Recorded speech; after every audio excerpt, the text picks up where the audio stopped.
고귀한 희생, 천주교 성지를 가다. 참혹한 박해의 역사, 해미성지. 충청북도 서산시 해미면에 가면 성 모양의 특이한 교회가 우두커니 서 있다. 이곳이 바로 해미성당으로 천주교 박해의 현장이 가장 절절하게 남아있는 곳이다. 조선시대에는 병마 절도사의 초소를 둔 곳으로 조선 중기에는 1400에서 1500명의 군사가 머물던 진영이다. 본래 국토 수비의 목적으로 만들어진 진영이지만 특이할 만한 전과는 남아있지 않다. 다만 조선 후기 천주교 박해가 활발히 이루어졌다는 오명만이 남아있을 뿐이다. 대부분의 순교 성지들이 신유 박해, 기해 박해, 병인 박해 중 하나의 박해 사건에만 연루된 것에 비해 해미성지는 박해가 일어난 1790년대부터 1880년대까지 거의 100여 년에 이르는 기간 동안 지속적으로 순교가 이루어졌다. 순교자는 모두 179명으로 예상하지만 이는 기록에만 나와 있는 숫자이고 박해가 절정에 이르렀을 때에는 기록으로 남기지 않고 한꺼번에 처형하기도 했기에 정확한 숫자는 짐작하기 힘들다고 한다. 해미성지에는 천주교 박해 당시 순교자들을 고문하던 흔적이 고스란히 남아있어 그들의 괴로움과 서글픔을 조금이나마 맛볼 수 있다.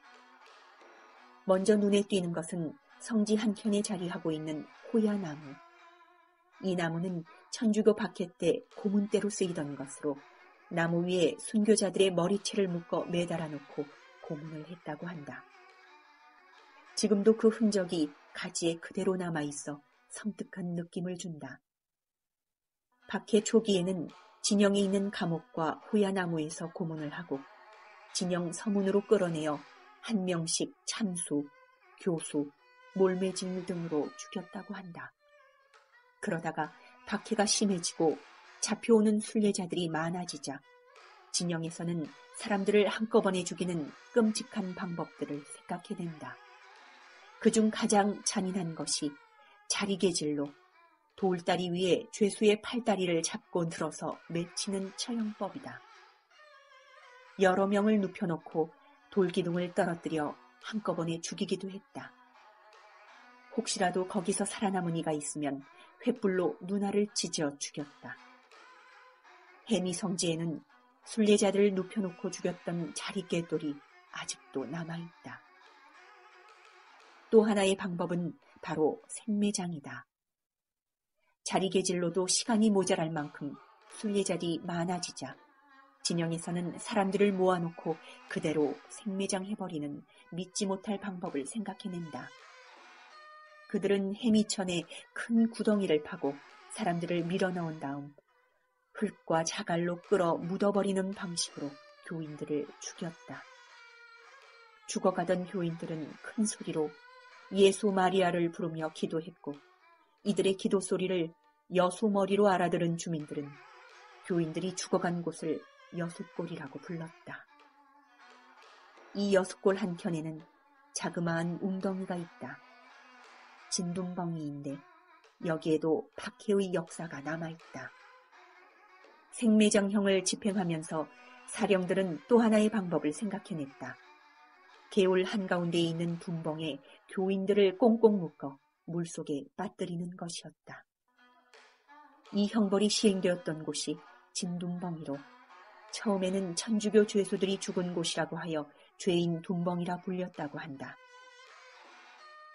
해미 순교 성지에는 거대한 성당과 함께 우뚝 솟은 해미 순교탑이 있다. 이곳에서 죽어간 수많은 순교자들의 넋을 위로해주고 기념하기 위한 탑이다. 탑과 성당이 자리한 곳 주변을 돌아다녀 보면 아름다운 풍경이 방문객을 맞이한다. 하지만 그 풍경 하나하나에는 순교자들의 비참했던 최후가 녹아있다. 인간이 인간으로 존재할 수 있는 이유는 다른 이를 불쌍히 여기고 누군가를 도와줄 수 있기 때문이다. 그런데 해미성지를 돌아다니다 보면 과연 인간이 이런 짓을 저지를 수 있을까 의문이 든다. 그만큼 잔인하고 비정한 흔적이 곳곳에 남아있는 것이다. 역사를 알고 있는 우리에게는 다시는 이런 비극이 일어나지 않도록 기억하고 경계해야 할 책임과 의무가 있다. 이 박해의 역사를 잊지 말고 항상 경계해야 할 것이다.